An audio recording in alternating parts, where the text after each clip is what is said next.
Here's a stat for you.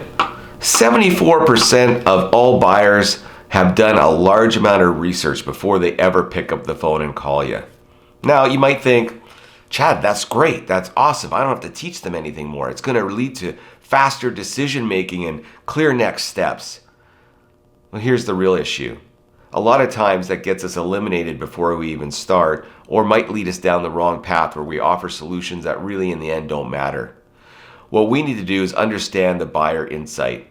We need to have a questioning strategy or an approach that really lets us understand what the buyer is looking for. And if we're selling into complex deals where we have multiple buyers, that just adds to our workload. We're going to need to know what the C-suite might want. Maybe we need to know what the end user is going to need. We're going to need to gather all kinds of information and insights into what problem are they really trying to solve?